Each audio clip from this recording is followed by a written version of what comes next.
Nanayakkara to give you a brief introduction on Professor L Rupasinghe.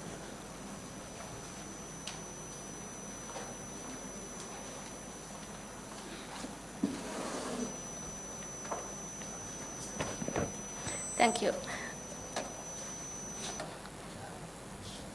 Good afternoon, ladies and gentlemen. On behalf of the Faculty of Computing, I would like to welcome you all to the Computing Technical Session 4 on Disruptive Innovations for National Growth. This technical session will be chaired by Associate Professor L Rupasinghe from the Sri Lanka Institute of Information Technology. Professor L is a university academic and a consultant by profession, having over 13 years of experience in lecturing and training in universities and corporate organizations. Professor L holds Bachelor of Science Honours in Information Technology from the SLIIT and MBA from the Postgraduate Institute of Management, Sri Jayewardenepura University, Sri Lanka. And he has obtained his PhD from Curtin University of Technology, Western Australia. He has contributed to business process management, information security, process improvements, information and communication technology management, and development in many organizations that he consulted. He is an experienced researcher in the area of information technology and management. Over the last decade, he had published and presented multiple research papers in national and international level. It is with great pleasure that I invite Professor L Rupasinghe to chair this information technology technical session 4. Over to you, sir.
Okay, good afternoon, ladies and gentlemen.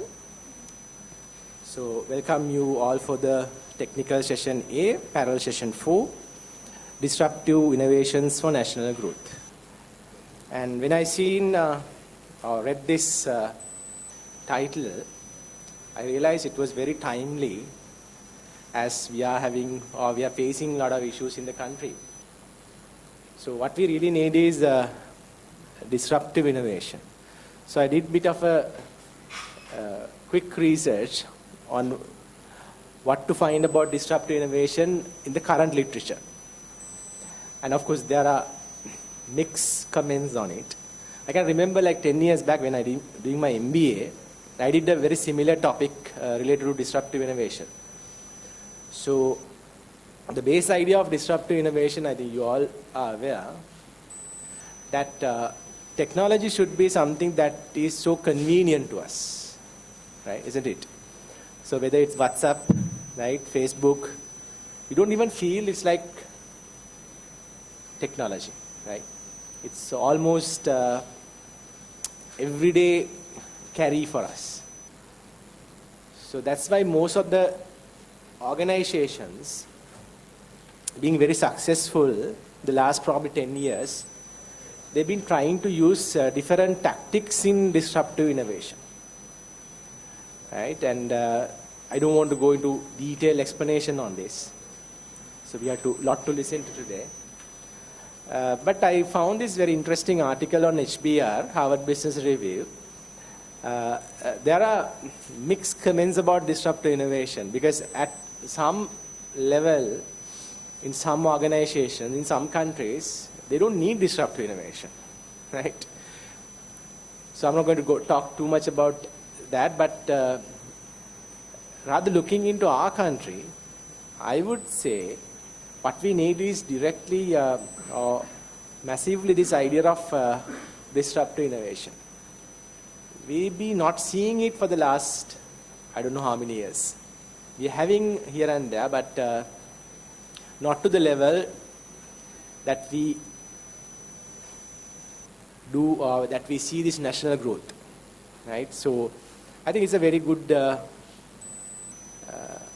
situation that we are all seeing, these days. Universities who are doing research. So there's a big opportunity for us to understand how research can get converted to national growth. So there we need to use techniques, tactics. So that is where disruptive innovation comes in. All right, so let's talk about it a little later on. So today actually we have a line of 4 presentations on very interesting set of topics on disruptive innovation. So let's first call up the authors to the table. First we have RMMR Rathnayake and KCMD Alwis, UI Abeyasinghe,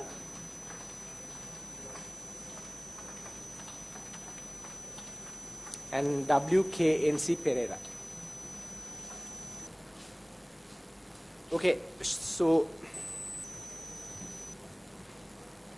each presenter would get 12 minutes, followed by Q&A, ideally 3 minutes.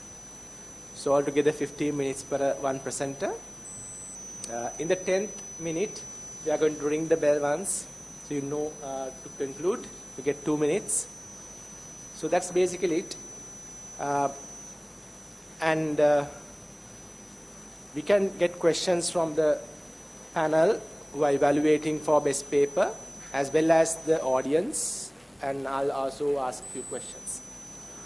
Right, so without ado, let's move into the first presenter, RMMR Rathnayake. RMMR Rathnayake is a third-year undergrad student of General Sir John Kotalawala Defence University, Department of Computer Engineering. Her research interests include in the field of machine learning, IoT, software designing, and human-computer interaction. So she will be presenting the paper titled Designing of a Web App for Hiring Vehicles and Purchasing Traveling Items Using Kansei Engineering. I hope that I am pronouncing it right. Kansei Engineering. Over to you, RMMR Rathnayake. Good evening, ladies and gentlemen. I am Moksha Rathnayake from Faculty of Computing, Department of Computer Engineering of General Sir John Kotalawala Defence University. So today I am here to present my research presentation on designing of a web app for hiring vehicles and purchasing traveling items using Kansei Engineering. So this is the overview of our presentation, and I will be starting from the introduction. So moving on to the introduction, nowadays, most of the people around the world love traveling because they can go beyond their comfort zones when they are travel, and they can experience new things, new environments, new people, likewise. So when talking about those traveling things, so tourists are very important. That is because tourist arrival into Sri Lanka during May 2022, after pandemic situation, it is increased by a huge number. So with that, the needs of these tourists and travelers have been increased. They are like the mode of transportations and also the travel accessories which they need for traveling, so they have been increased. For that is why we decided to design an interface for purchasing those kinds of travel accessories as well as hiring vehicles for these traveling people to get them easy. So when we think about the designing of a website, we have to think about the user satisfaction. When we think about the user satisfaction, so we have to think about not only about the technological side, also we have to think about the psychological factors of the users. So when we talk about psychological factors, the web design or any kind of a design should be very unique, very attractive, and very user-friendly.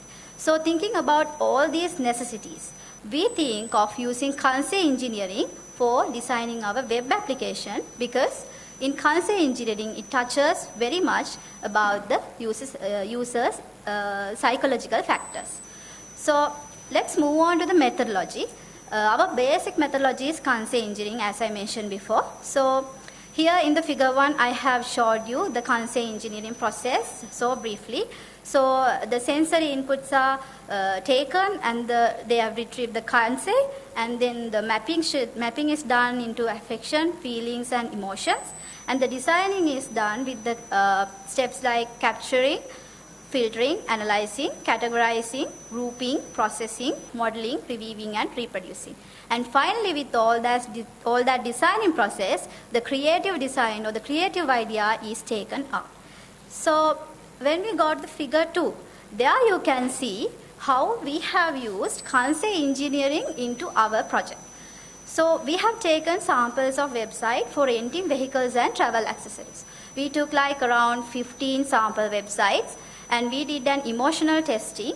So after that, we determined the characteristic of the elements of these websites, and we determined the emotional vocabulary. So after a while, then what we did is, according to the representative samples, we evaluate the emotional vocabulary with some external measures like calculations. So after that, the perceptual evaluation converts to an engineering scale as we needed at the end. So the result analysis and the design guidelines are given at the end. So let's see the results there. So this is the result which I was talking in the previous slide as well. So for this taking, at the end we have to take the design guidelines to design a web application. So we did 2 kinds of analysis, like fact analysis and partial least square analysis. These 2 analyses leads to the good design, which is consists of Kansei elements. When we go to the fact analysis, you can see the table given here.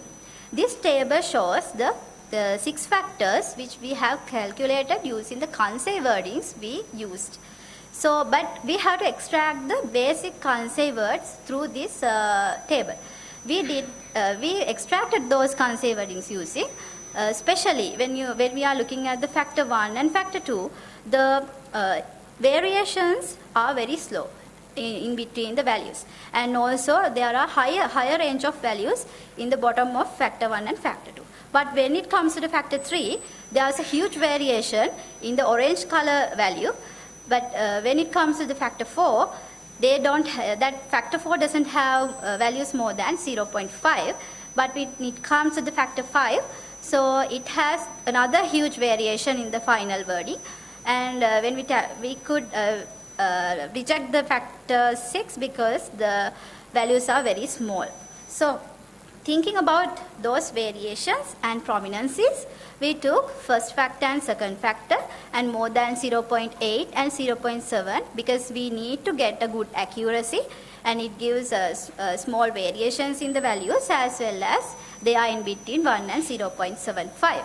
So after those factor analysis, we took the Kansei wordings. So then it comes to the PLS analysis.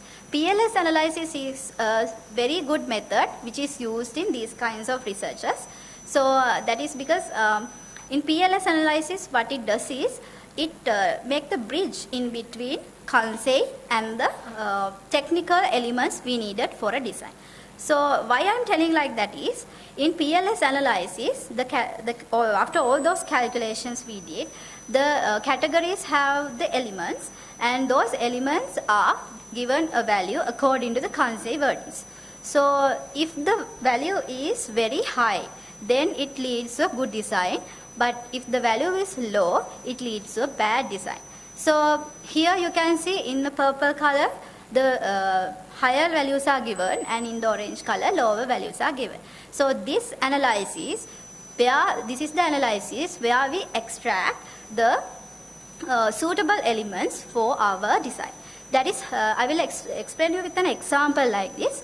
When we think about the background color, and if we need that background color to be adorable, so you can see the colors in the first line. So the colors in the sandstone color has the largest value.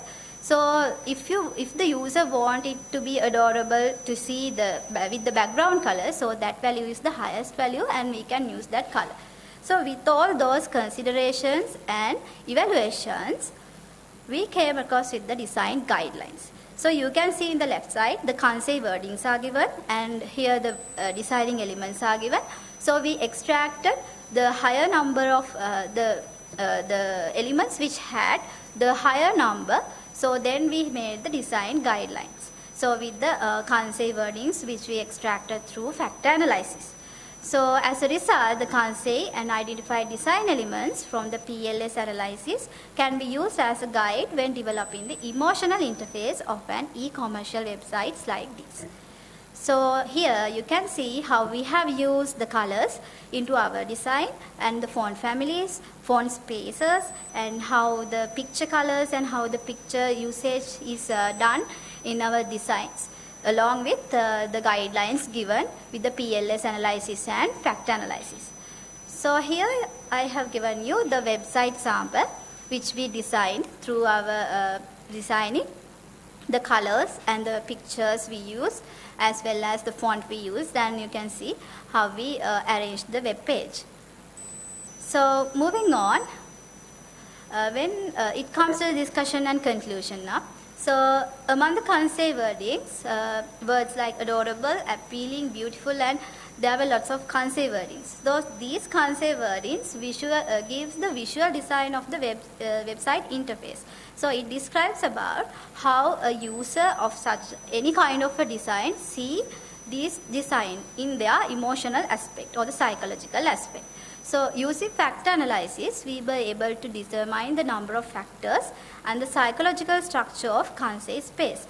So so many people know, the people not in the technical field think that people in the technical field make new inventions, not thinking about the psychological factors. But this is kind of a very good example using Kansei engineering in designing purposes of technical side. So it is a good example to show others that we are thinking about the psychological factors and we are making the design along with the human sensitive emotions. So this PLS analysis, Kansei and identified design elements serve a good guideline to create emotional interfaces for your e-commercial sites like this. So that's what we have learned throughout this research. These are the references we have used for our website design and this presentation. I would like to do the acknowledgement then. We would like to extend our sincere appreciation to the volunteers who participated for collecting data, as well as everyone who helped us through this research by providing helpful advice, especially Dr. Kalansooriya, who were there with us along with this presentation and research and all. Thank you so much. This is the end of my presentation. Thank you for listening.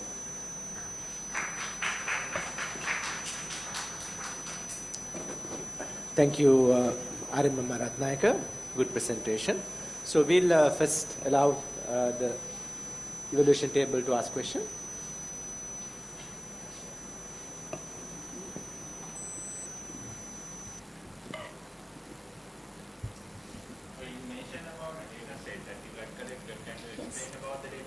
Yes. So we have collected, we have choose 15 kinds of websites along with the various kinds of colors. We just choose some kinds of colors and we choose websites which are related to tourism and travel accessories and hiring vehicles. So with that, there were around 120 participants who participated for this emotional testing. It was done like we gave them to choose, we gave the Kansei wordings along with the Google to collect data. So we gave the words and they have to rate their feeling with that. They have to rate their feeling for one website 3 minutes. So they have rated. With those ratings, we get the fact analysis with the percentages, and cumulative variances and all those calculations. So afterwards we got that fact analysis, and through that fact analysis we did some calculations and took those data collection. So this 120 samples Yeah. is from where? Yeah, that 120 samples were from Intake 37, day scholars and officer cadets, as well as some our outside, from our faculties outside, like friends and families who know about using websites, like they have prior experience about using websites. That sample is biased? No. I actually appreciate this kind of application, and it will improve the users' acceptance of this kind of systems. So my question is, can this be applicable for any kind of product? Yeah, madam, it's like we considered about the colors and aspects. Normally we went through some websites which used for these accessories things, like for tourists and those who like to travel. What are their colors, and most of the colors given with the given colors. So we went through basically those websites. But as my opinion, this analysis method can be used for other designs as well. Thank you very much. And also, if you consider how to validate this and to say that this is one of the best approach to design future the systems, so how do you do that? It's like, madam, we are having PLS analysis. I am telling like that, using that PLS analysis, we are extracting the best elements to the web design. Like we are not just considering randomly they like these colors and those elements like this, but that's not what is happening here. We are calculating design elements and the percentages and others where people love that design or what are the feelings of them. So with that PLS analysis, as I mentioned before, that's the place where the bridge is formed in between the user's feelings and the technology. Where nowhere most of the people think that is not happening, but in this PLS analysis, that's what the important thing happening. Yeah, I have one suggestion. You can consider different factors, particularly important for different kinds of products. They may be the consumer goods or other kinds of the clothing or even the vehicles or whatever. Yeah. So most appropriate features to be there. If there is a way of selecting those and getting that into the design will be useful. That's one suggestion you can consider for your future. Yes, ma'am. Thank you. One more question. So you said about the sample 100 people who are like familiar to use website, right? Yes. So when it comes to that sample, like have you identified any specific Kansei, like words or anything related to this group, like these users? Yes. So what are those? Yes, it's like many of the people in that Kansei wording set, it was like adorable, cute, and there were lots of those kinds of very simple wordings. So most of the undergraduates use that data collection. So most of them had the idea about the being adorable and the cute. Yeah. So your data set is just the undergraduate? No, not only undergraduates. Most of them are from our faculty. Yeah. What about the other rest of the Thinking about the rest of the people, they just thinking about the user satisfaction, like usability and the easiness, likewise. They try to like have a nice sample, like it was able to like use the web application and what different age group and the Yeah. different gender, likewise kind of a collective sample and increase the sample size will be better different results. Yes. Yes, sir. Any questions from the audience? Yeah, I have a question regarding your methodology. When you are selecting your sample, what is the sampling method that you used? Sampling method means the analyzing method. No, the data collection sampling method. That's why even sir mentioned that whether it's bias or not. I can see it's a bias, right? Because you haven't chosen proper sampling methods for your probabilistic statistics, right? And another question is regarding your analysis. So you have mentioned that you have used partial square PLS regression analysis for your data set.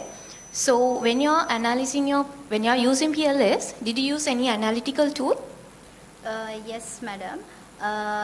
The analysis was done like we all together. This is a group research, so we all My together. question is, did you use any analytical tool, any software? No, madam. No, it's like we used, but we not only one analytical tool. We use several kinds of tools because this is the first place where we learned about those analysis method, like fact analysis and PLS analysis. So we had to learn them and then use them. Okay, just a suggestion when you're focusing on quantitative aspect, so you need to focus on methodology, and when you're selecting analysis, you need to focus on proper analytical tool. And when it's come to presentation, when you're presenting your output data, so you don't need to present the raw data. What you can do is you can extract those data in a presentable manner, and then you can present it. All the best. Thank you, ma'am. Thanks. So I also have a very similar question which came from the evaluation table. Now, so this is a model which you use, and your whole focus would be on this Kansei engineering process, which is very interesting. And the only thing is, how do you really evaluate whether what you have done is right or wrong? So I'll just try to add a few things on it. So you answered it using this quantitative analysis, but rather that will be like part of identifying factors, isn't it? But rather the final outcome, say the final website, right, that you're coming up with. How do you say it's better than the previous or better than a comparative? Now, a good example is, if you can apply Kansei engineering to Uber and Picnic. So, and then we try to evaluate which one is better. So, likewise, where do you have your evaluation in your paper presented? How I evaluated, right? How, like, basically, like, so as an example, if you had to use this model, Yes. Whoever will be reading would need a proper evaluation technique. Based on that only we'll be using it and refer this, So that is little bit unclear for me. That's why I asked that question. So because some of the usability models, of course, again you have to give it back to the users. You were doing it in the initial stage, but at the end also you might have to do another usability model. So does Kansei engineering having such a post-model evaluation, or you have to use a completely different model? We just compared with the websites we took as samples. So most of the websites we use like blue and yellow, purple, black, white, those colors. So with that we came across the idea that in the final analyzing method, so as the results we took, those colors were somewhat prominent after the analyzing methods. Okay. So I would rather suggest to have a generic model. What you're saying is all right.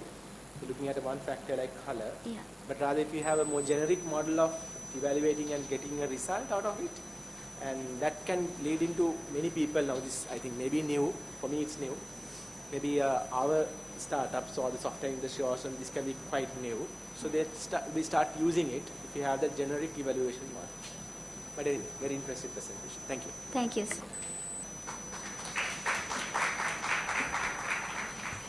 So now we'll move with the second presentation. So the second presenter, KCMD Alwis. Chamodi the Alwis is a final year undergrad student of General Sir John Kothalavala Defence Academy, Department of IT. She is currently working as a software project coordinator trainee at CodeGen International. Her research interests include the field of data security, integrity, AI and image processing. And she will be presenting the paper title WellnessCare, OCR-based web application for cosmetic product safety assurance. Over to you, Chamodi.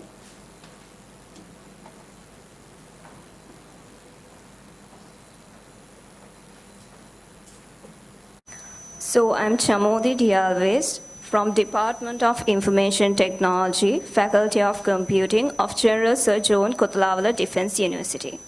My research topic is WellnessCare, OCR-based web application for cosmetic product safety assurance. My co-author is TGI Udayangi.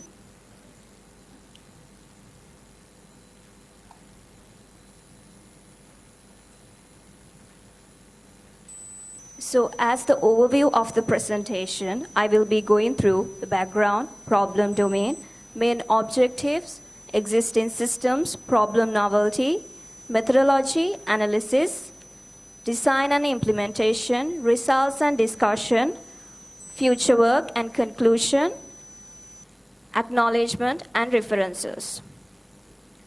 So as you all know, the cosmetic industry is a truly remarkable industry which has expanded to a wider range of products. The reason is it not only sells products, it sells hope, aspiration, passion, and dreams with it.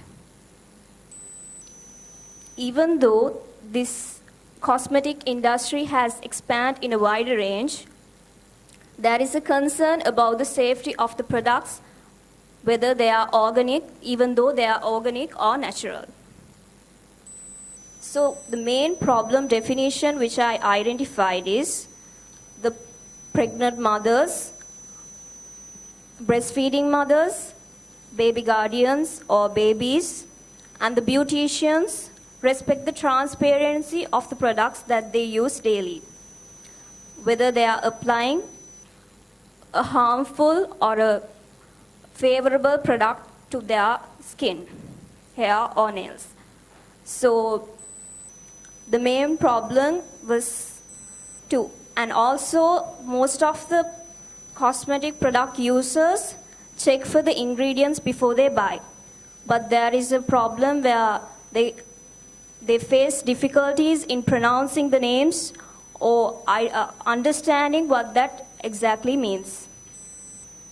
So as per the main objectives of this research the first one was to examine the challenges the consumers encounter when examining the ingredient lists on the cosmetic products.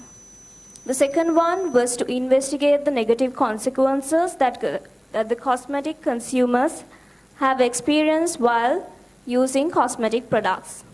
The third one was to develop an interactive web application to assure the safety of cosmetic products using cosmetic industry label analysis via optical character recognition technology.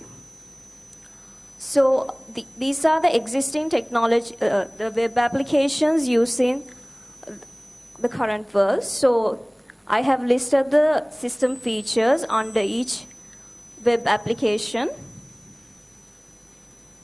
So as per the project novelty, this suggested web application would be more efficient and effective when the users of the cosmetic products seek skincare and hair care solutions for the challenges they are experiencing. Also, it offers an alternative solution using a chatbot. Through this system-enabled chatbot, system users can raise skincare and hair care solutions, concerns, and get solutions from the web application. So the methodology, when collecting the data set, I used a website named Campaign for Safe Cosmetics. There, I identified the side effects of each and every ingredient, and I created the data set using this website, which is a reliable and accurate website. The system requirement is to compare a given ingredient string against the data set stored in the database. So in the OCR flow, the image is pre-processed to normalize data. After that, the raw image with RGB channels is narrowed down to black and white, which is grayscale. The third one is to the contrast of grayscale image is fine-tuned to pop out the characters. The third one is to comparison of the detection results with the existing list of ingredients with severities. Valid severity is selected and calculated the severity score. The average severity score is calculated for all the ingredients. So I distributed a survey among 200 people and I received up to 145 respondents. So out of the respondents I received, 91% are interested in knowing the safety of the products which they use every day. So also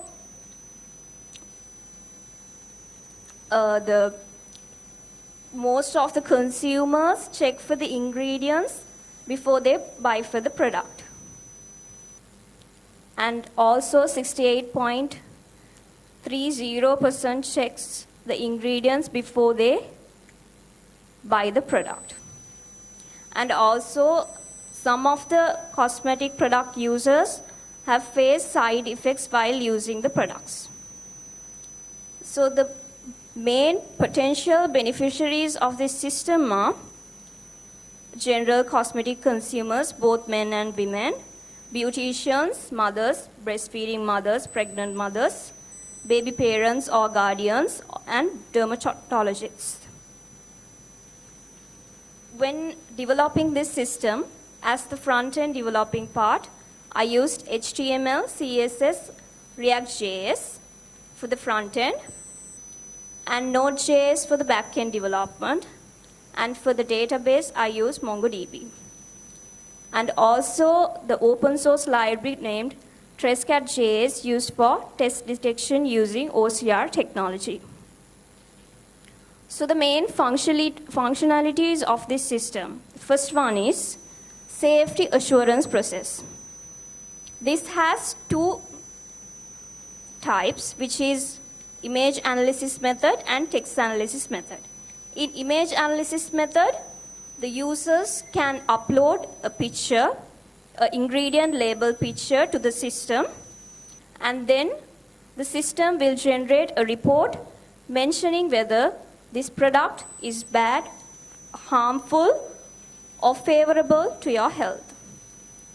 In text analysis method, now there are certain products which has small ingredient labels where it cannot be detected, the text cannot be detected when a photo is uploaded. In such scenarios, we can select the ingredients given in the system and get the text analysis whether the product is good or not. So in this OCR technology, it shows when the user uploads a picture, it generates a report with the ingredient name, the description, and the severity score, and overall average severity score, mentioning whether this product is good or bad for your health. This shows the process of the system which I explained earlier. And this is the prototype of the system which I have developed. The second function is brand quality recommendation. The admin panel, the admin has the authority to add high quality cosmetic products to the system. So I gathered data for this using the survey results which I obtained. And also here when the user logins, it provides the user the best top products under each product category. This shows the prototype of the brand quality recommendation system. The third one is skincare routine function. So if a user wants to create his or her skincare routine, he or she should face some quiz questions, and after that, an email will be generated and sent to his or her email address with the created skincare routine. This shows the prototype design of the skincare routine. And also the other function is the chatbot, where the users can ask questions regarding the skincare and hair care problems and receive solutions through this chatbot. The last one is the skincare guideline, which shows a guideline on how to use sunscreen and how to prevent from UV rays. This shows the data flow diagram. As per the results of this research, it is evident that the majority of the cosmetic product consumers face difficulties in understanding the meanings of the ingredients, and the other issue that the ingredient names are not correctly included in the product. And also, as shown in the product, the most popular side effects are skincare rashes, pimples, dryness, and irritation. As per the conclusion, this paper elaborates on a solution that can bridge the problems which the current cosmetic consumers are facing today. So, as per the acknowledgement, I would like to thank Ms. Induni Udayangi for her invaluable assistance for this paper. And also, I would like to thank my colleagues for helping me to fill out the survey. Thank you. These are my references. Okay. Very interesting presentation. So we'll Ingredient label, photo of the ingredient label, and upload it to the system. Then the system will generate a report mentioning whether that product is good for our health or not. Yes. Text detection. How to determine the product is harmful if the ingredient is not available? There's a limitation in that. I'm still developing this system. This is my final year project. Yeah, so how do you determine that certain cosmetic product is harmful from your system? One we can say over the top of the head, like if there is no ingredients, some product does not have ingredients mentioned. So what in your case, what will be? You're asking whether if the How do you ingredients determine the harmful one for a pregnant mother or not? certain ingredients are included with the side effects of that ingredient. So by comparing that from the database, we can get that. So you do have a separate database with that? Yeah, I have collected a data set. Different category of individuals, like the pregnant mother or elderly person, likewise? Better if you can have a demonstration on that, what kind of ingredient video on your presentation, then you can have a look at what is going on over there, but it's fine. That's all my question.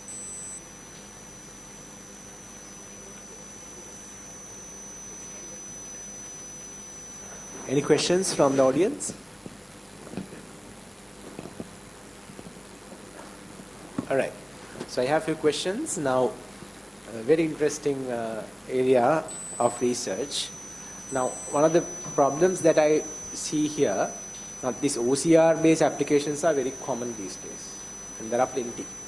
Even I just searched, there are a lot of applications that does the same thing for cosmetic product assurance or whatever you do. So what is special about your product? Yeah, I have investigated the existing products, available web applications in the market. So none of them had a chatbot which gives skincare and hair care solutions. So that when the user has any concerns regarding skincare or hair care solutions, like concerns, the system provides solutions. Yeah, so exactly like you said in the beginning, as mentioned from the evaluation table, because most of it are generic, right? So the application, they would say there are some chemicals in this product, so that can be harmful. But when you are trying to say specifically this is not good for pregnant mother, so that can be million-dollar research, right? So very important question is, where do you get the data from, right? I think you have mentioned there's a place openly data is available, right? At the same time, most of the data is through paid databases. So that's probably one of the things that you need to tackle if you are to come up with a real product out of it. You can obviously. As you said, there are enough products out there to quickly build this, and probably you have built it as well. That's the first thing. Second problem, I believe, is that most of these OCR applications, the better ones, they have a lot of adaptive behavior. As an example, when you try to take an image, the problem is you don't get a very clear image. A lot of noisy images are there when it comes to capture OCR. So that is something that you have not captured. So it seems like you have sidelined a bit onto other aspects as well, identifying whether this is truly valuable. I don't think there's any problem of value here. So I think if you are continuing this research, you need to work on a very specific aspect of OCR usage, and also seeing how to connect the dots and try to make it a complete system, right? So even though that is not really research focused, it can be product focused, but that's also valuable, right? And also because we are working on the track of disruptive innovation, do you have an idea of making this a reality, or have you had anything in your mind when you're starting this? Okay, because in Sri Lanka we don't have this, right? To my knowledge, we don't have it. A lot of people are using products which are really, really, I would say, poisonous. So what is your plan to make it to the next level? Do you have a plan, or if so, what is it? So far, I don't have. So, okay, right. So I wish you all the best, and trying to see whether to make it a reality. But only thing is, you have to make sure that you cover the main pain points here, because there are applications which anybody can use for a small amount of fee. But what we need is not that. Like we said, we need a product which can explain whether this is good for a pregnant mother or this is good for a baby, likewise. Okay, thank you. Thank you, sir.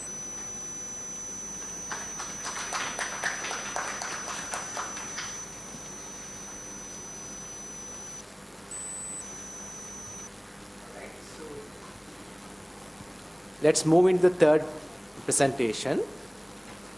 The third presenter, Abeyasinghe, Uvini Abeyasinghe. Uvini is a third-year undergrad student who is following BSc in Computer Science, Faculty of Computing, General Surgeon Kothalawala, Defence University. Her research interests include in the field of machine learning, HCI, IoT, AI and big data analytics. And Uvini is presenting today a paper titled Development of a Smart Ring Series, okay, using Kansei engineering. Very interesting topic.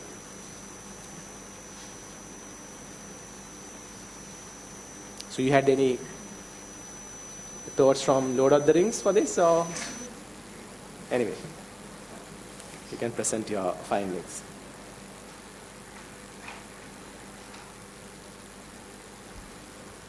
Abeyasinghe for the 15th International Research Conference of KDU, along with my other co-authors, NWAGN Nanayakkara, BKT Pabasara, ML Karunaratne, NS Wisidagama, NTD Dharmasiri, SALU Dissanayake, and Dr. Pradeep Kalansooriya, representing the paper ID 341, based on the topic Development of a Smart Ring Series using Kansei engineering.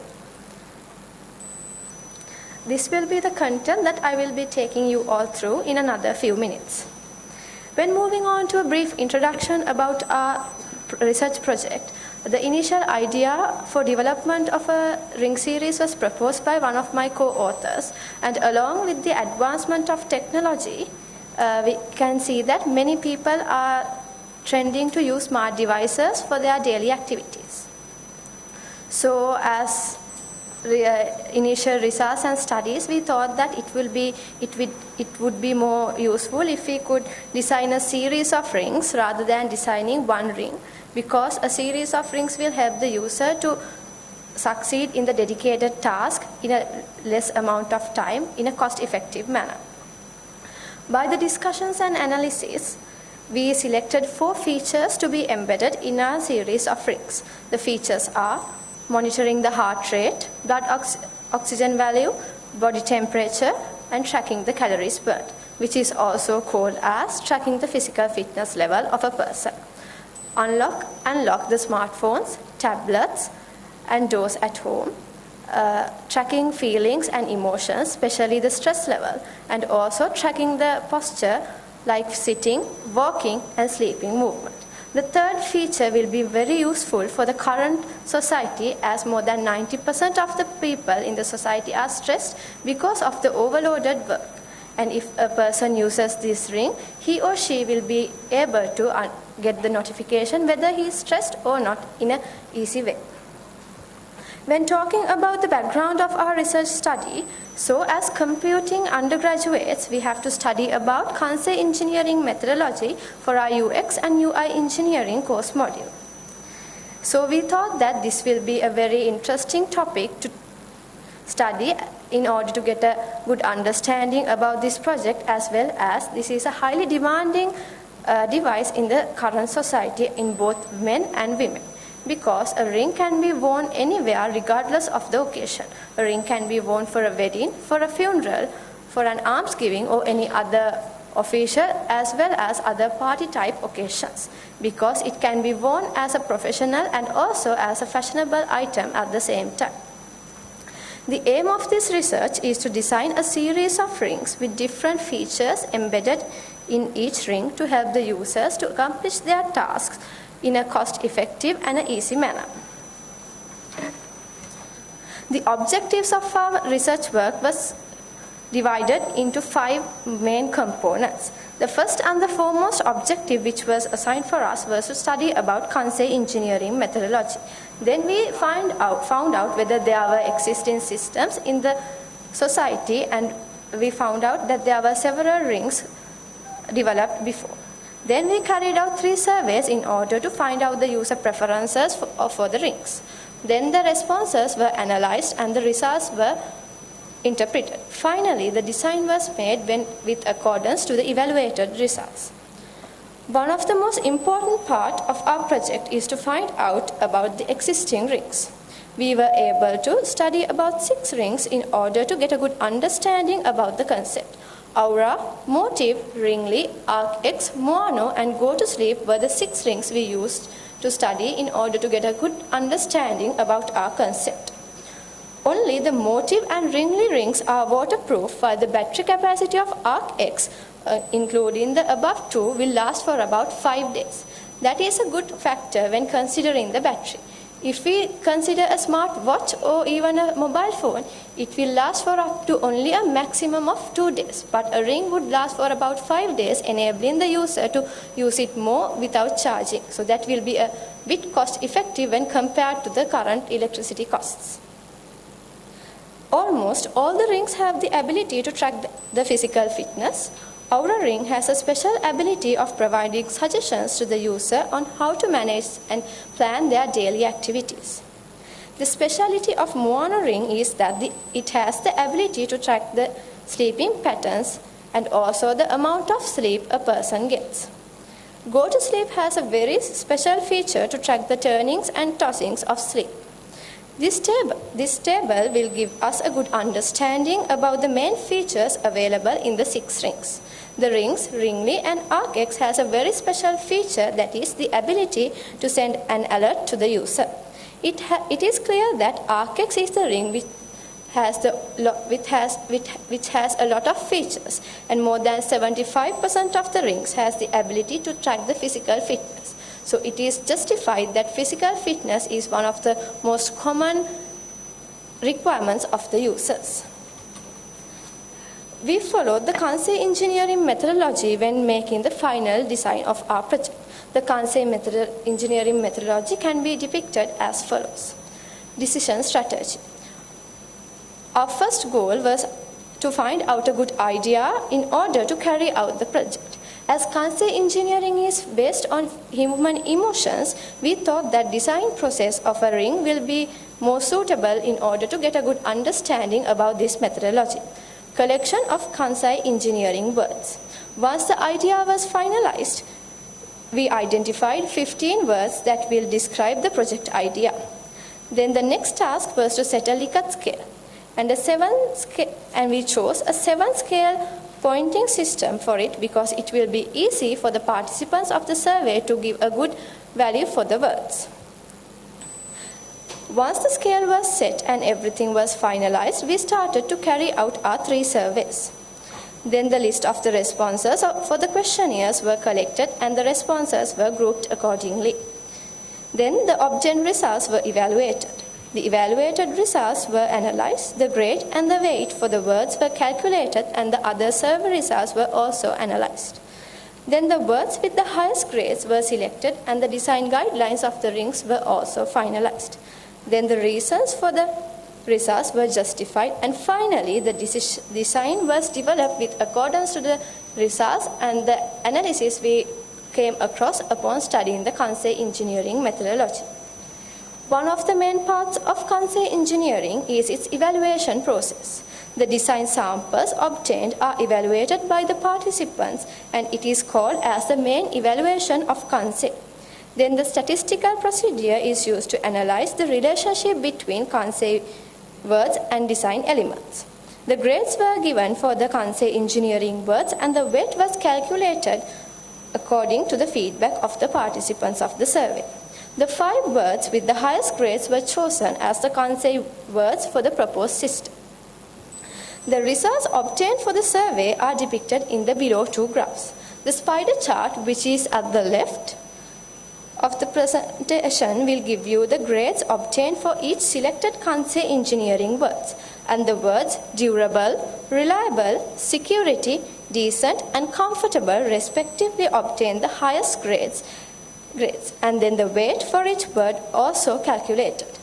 The total number of grades obtained for a word was divided by 7 times the number of participants. The word with the highest grade and weight is durable and is 110 and 0.79 respectively. And we used 20 participants in order to get the responses for this survey. Durability, comfort, reliability, security and decency were the main criteria that we focused when designing the ring. Further, we carried out another 2 surveys in order to find out the functional requirements and also the user's motivation on how the ring should be designed. The results of the 3rd questionnaire were collected and statistical analysis was carried upon on the collected data. As the results of the analysis, 61.2% of the survey participants were between the age of 20 and 24 years, while the majority were males. It was quite a surprising answer for us, as we expected that the majority will be females. More than 51% of the participants suggested the price should not be more than 40,000 rupees. Finally, as the outcome of the survey, we designed 15 rings in silver, 11 rings in gold, and 10 rings in silver-plated brass material. The ring has the ability to connect to the phone of the specific user and will send notifications regarding the updates of the rings. And this is the finalized design of a gold ring. We, as a future development of this project, are planning to develop the 4 types of smart rings and release it to the market for the users to get the real feeling of the design. Finally, I would like to wind up my presentation by a brief conclusion on the overall project. The initial idea was to design a series of rings, and the designing process was carried according to Kansei engineering methodology. And we designed 4 rings with 4 selected features. These are some of the references that we used when we carried out our project. Finally, I would like to say that this research was conducted as per the partial fulfillment of UX and UI engineering course module. Our gratitude goes out to all those who voluntarily helped us in surveys, the academic staff of Faculty of Computing of General Surgeon Kothalavala for giving us the encouragement for this study, and also the organizing committee of KSDU IRC 2022. Thank you.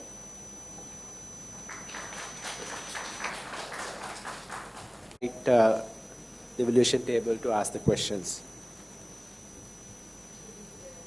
Appreciate the research as well as the good presentation, and then using watches we like to wear rings as you told. So then how did you rate these needs, just like for medical purposes or like that? What is the priority, and what you are going to consider as the most appropriate out of? Madam, the feature. Yeah. Yeah. From the literature survey, we found out that the fitness tracking was the most important factor, and also from the survey also we got the most number of responses for the physical fitness tracking feature. So we thought that it is the most important feature, like tracking the calories burned, the SpO2 level in case of a pandemic level also. My next question is, how did you consider that all different age groups or different variations of users' expectations? Actually, we used the youth. We started the division from about 18 to 20, then 20 to 24, then 25 to 30, and 30 to 35, and 40 above. I think this is a very good research, and you can extend by considering those variations, cultural, geographical, like that, and more innovative solutions you can come up, and hope that you can develop very good commercial product with your research. Okay, thank you. We are planning to do it as a future implementation of the project. Any questions from the audience?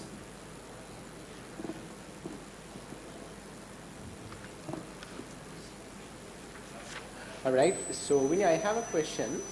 Now, what we see is most of the time, if you get a phone, a lot of things get integrated, right? So the camera, the other facilities are integrated. Why you're going for separate rings? What is the ideology behind that? Yeah, if we put all the features into one ring, it will be more costly, and with comparative to the current economic situation of the country, right, and everyone is not using all the features in the ring. So we thought that it will be more useful if we could design separate rings with the features embedded in it. So my next question is it something that you have thought before your research, or is it part and parcel of your Kansei engineering process that you realized that having separate rings would be better? Yeah, we thought it before the research, because as if we take the phone, everyone is not using all the features embedded in it, and even if so one thing that I have to say there is you have to be a bit careful when you decide, pre-thoughts when you do research, because if you have something to back you up, okay, having separate functionality would be better, and all the user research, product research says okay, because it seems like the world is going other way around, right? So if you go and look at the devices that comes in the market, all in one. But I understand there can be a situation, there can be a need for separate products, and it would be better if you can incorporate that into your product process, because the Kansei engineering process, I believe that there's some potential to analyze those factors as well, because it's look at the social factors as well. And the next thing is again, like I asked in the previous researchers. Now, how do you, end of the day, evaluate whether this is the right model?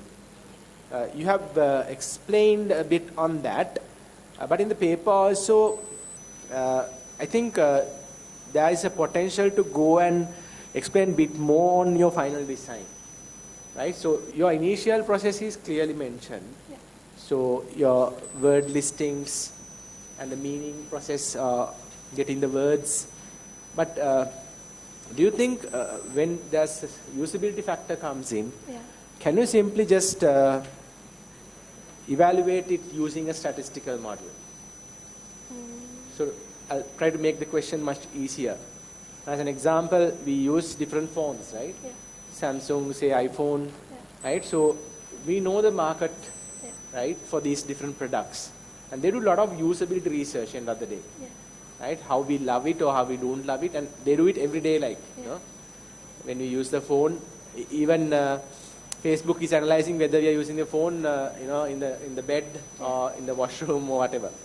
So likewise, don't you think, because you are working on a very systematic model, how do you really ensure this final product is the product that is really needed or really used by the user? After developed, we are trying to just give it to some users and just try to see how it works. And from the responses of the users, from their feedback, we are trying to figure out which one is the best. Okay. Just double check, there can be better processes there rather than scoping it down to few users.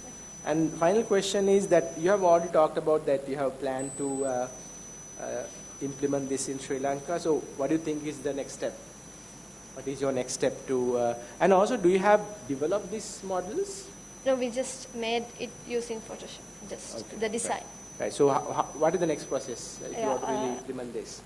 We are going to, as a further implementation of this, we are planning to make this and give it to the customers. Like, we are trying to adhere to the constraints that they gave us, like price limit. We are trying to make it in that range, but we have. So what you mentioned was 30,000 to 40,000 rupees. Yeah, that's below 40,000. All right. Thank you so much. Thank you.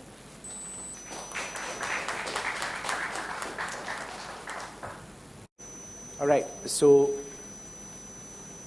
we are almost there at the final presentation. So the final presenter, WKNC Pereira.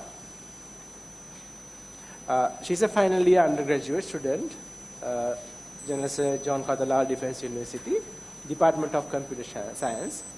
She's currently working as an undergraduate trainee software engineer at IFS R&D International. Her research interests include in the field of machine learning, software engineering, and HCI. She's presenting the paper titled eFarm, a mobile pharmacy application for locating nearby pharmacies. Over to you. Hello, good evening everyone. I'm WKNC Pereira, and the presentation that I'm going to do today is about my research paper named eFarm, a mobile pharmacy application for locating nearby pharmacies. The authors of this research are WKNC Pereira and Dr. HR WP Gunathilaka. So this is the content of my presentation today. And to start off with, as we all know, mobile phones have become a very fast-growing segment and a ubiquitous equipment in the field of technology with a wide variety of applications and services to make the lives of people much more easier throughout these decades. And if we look at the diversity of pharmacies, we can see that there are numerous and various sorts of pharmacies located around us, and they can be like online-based pharmacies or pharmacies that are part of hospitals or dispensaries, etc. So if we focus on the context of Sri Lanka, and like we can see there are around 1,500 registered pharmacies in Sri Lanka, and most of them have online portals too. So adding up, it is more than 1,500 pharmacies. So the problem here is, even though there is a vast advancement in the field of technology and there are numerous pharmacies around us, people still have to go through several different pharmacies, especially when a particular drug is not available in one place. So this has become a problematic situation to almost all the people, especially during this economic crisis situation in the country and due to the shortage of medicines. So Through the literature review also, I reviewed some existing applications, like pharmacy applications, and this table presents a summary of some of the pharmacy applications that I reviewed. And it could be seen that in these pharmacy applications, we can see that there are numerous and various features and functionalities that could be seen. Even then, the limitations still exist because these pharmacy applications are made focusing on one particular single pharmacy, that is either a physical pharmacy or an online-based platform. So there is no network between the existing pharmacies. Therefore, the users still have to refer to several different pharmacy applications in order to find a particular drug. So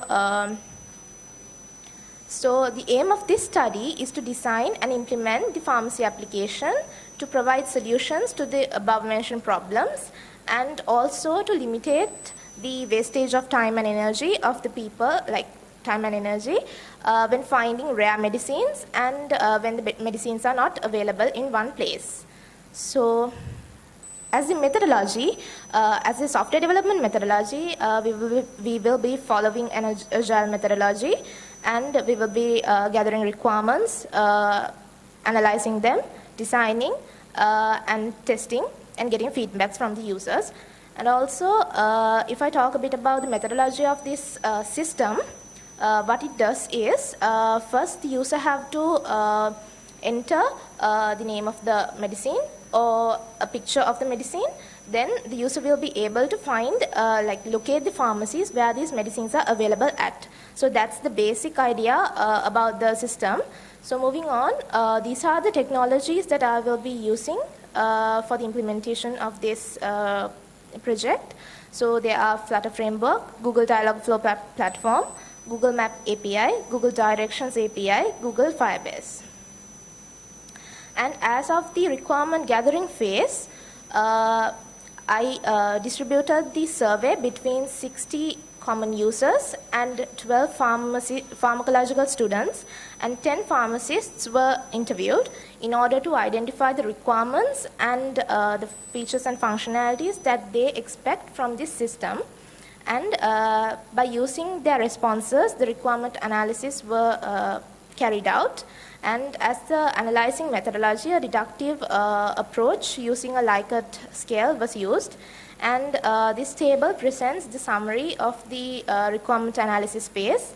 And here we can see the number of responses that is received and the score based on the number of responses, the score for each requirement. And hence the criticality of these requirements are assessed and classified accordingly. So through the requirement gathering phase, we could see that the users preferred the features such as locating pharmacies on a map, implementing a communication platform to connect with pharmacies, and an option to having the navigation support in the system. Likewise, we identified some critical requirements that are to be implemented in the system.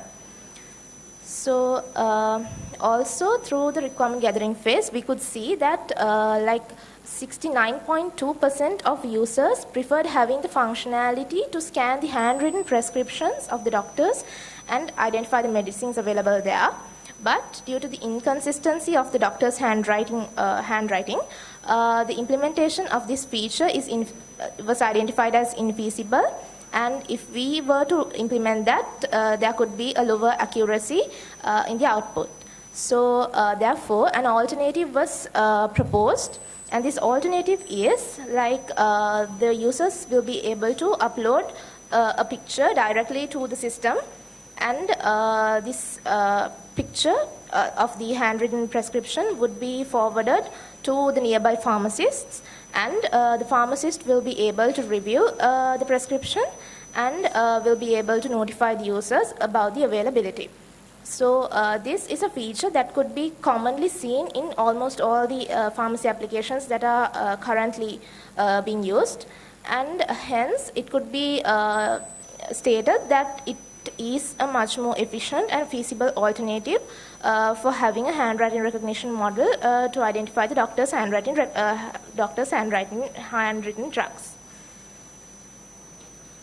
So also during the requirement gathering phase, we identified that geolocation display and navigation is one of the major features that they require. So in order to identify the tools and technologies that should be used for the implementation of this functionality, we carried out a literature review to identify that. So this is a summary of that literature review that we carried out. And through that, we were able to identify that according to the review papers, Google Map API is a vast repository that can be useful to access Google Map functionalities. Therefore, it is easier and useful for geolocation display and tracking. And also, since this application requires real-time results and therefore real-time database functionality of Google Firebase is was identified as an appropriate and easier method to be used. Furthermore, since this application is used by ordinary people, the interface and the operations should be much more simple and should be easier to understand by the common general people without having a prior experience or prior knowledge. So since this application will be dealing with like the sensitive data of the users, like about their medical conditions and everything, so this should be like security of this application should be considered. So according to this, this system is the system design is carried out by taking all these factors into consideration. And for the conclusion and further work, it could be concluded that eFarm is a good solution for the problems that were identified and mentioned earlier. And especially in this present situation in Sri Lanka, this would provide a much, this would make the lives of people much more easier, especially during these hard times. And based on the outcomes of this research and the design outputs, it is to be the system is to be implemented, and it would be like more accurate and user-friendly and efficient application to be constructed as future work. And these are the references. So I would like to thank all the researchers for the researchers would like to thank and extend their sincere gratitude to all those who helped to make this research a success. Thank you. So you said like the doctor's handwriting, that mismatching would be a problem for this, right? Yes. Have you think about to fix that, like kind of getting a verification back from the doctor after reading that, after the scanning whatever that the receipt is in it? Yeah, it would be better if we could like implement a handwriting recognition model and then get the results, like identify the drugs that are mentioned in there, and then get a clarification from the doctor again. But from the doctor's side, it would be like it would be like. Is there any other way that you can overcome from that challenge? Have you think about? I was actually proposing right now. No, actually, we thought about that. The alternative of using, like, uploading the picture directly to the system instead of using a handwriting recognition model.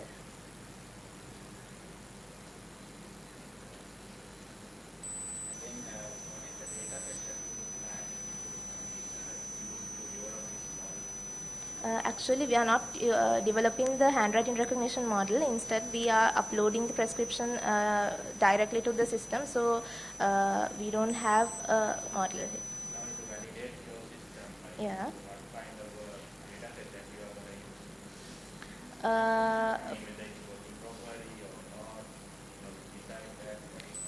Yeah, for the validation, what we thought was after the implementation, we would carry out a beta testing approach where we would like use a sample of users to check if the system would work like according to their preferences.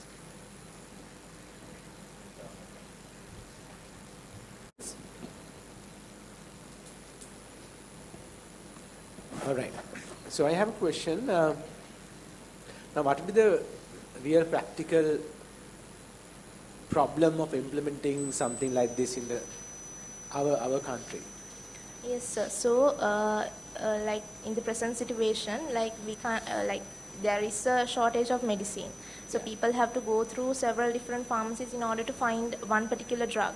Yes. So instead of that, we can use this application to find a particular pharmacy. Yes. Yeah. My question is, what is the problem of implementing this? Okay. So now, you have looked at the design, you looked at the general criteria, all the things are covered, but one of the other most important thing would be, now, if you have to start it today or tomorrow, you have grants to start the research or start a product, or there's a campaign to back you up, what will be the biggest problems that you will face? Have you looked into those practical matters? Yeah, because that is the point where most of the research comes to a dead end, where it doesn't go into a real innovation. Now, what I would say, you have looked into some of those factors as well, but you have not concluded it, but maybe it's like future research. Because in our country, like, we don't have a proper criteria to pharmacies to share data. So without having such thing, it's very difficult to implement the application, because there are a lot of data which is related to privacy. So that will stop them from sharing those data. And also you should provide the business process model. No? So otherwise people will not buy into it. Maybe one particular chain would apply it or use it. As an example, Keel's pharmacies, they would use it, but not Keel's plus some health guy, like you have mentioned here. So even though you have the design and you have looked at some practical issues, I think you should look at those real concerns as well. Right? Anyway, very interesting research plus a very interesting product if you can build. So wish you all the best for that. Thank you. Thank you, sir. Of the presentations, anyone, even though we don't have it in the agenda, anyone wants to make a comment on the presentations or the session altogether? So the floor is open. All right. So if not, let me conclude. So it's a very interesting session. So as we started with, the session is titled Disruptive Innovations for National Growth. Actually, we have seen quite an interesting set of research which can simply end up with great products, innovative products. So we have few probably steps to be taken. So I wish all the presenters, researchers would take their attention to make them real valuable products. So the whole point, as we started about disruptive innovations, are making them more accessible. So starting from designing this web app for hiring vehicles using Kansei engineering, and this OCR-based web application, the smart rings, and finally the e-farm, the mobile pharmacy, all are very relevant for today's, especially our country. So we need to do the rest and probably come up with the research and convert it to an innovation. So yes, so it was really great set of sessions. So I hope that you'll be enjoying, and that concludes this session. Thank you.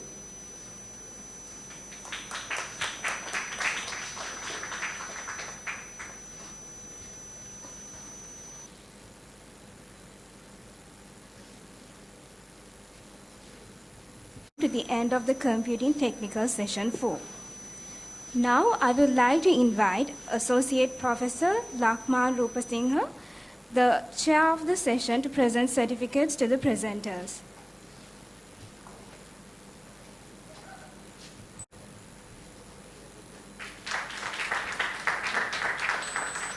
KCMD Alwis,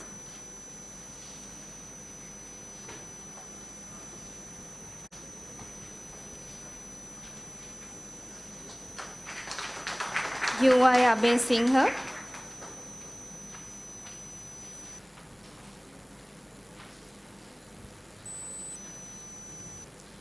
WKNC Pereira.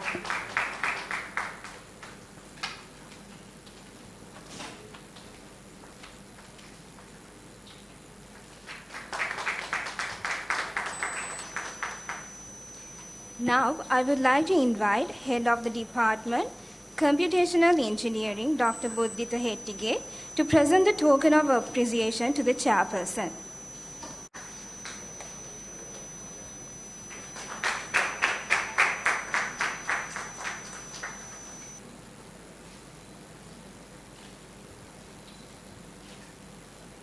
Thank you, sir.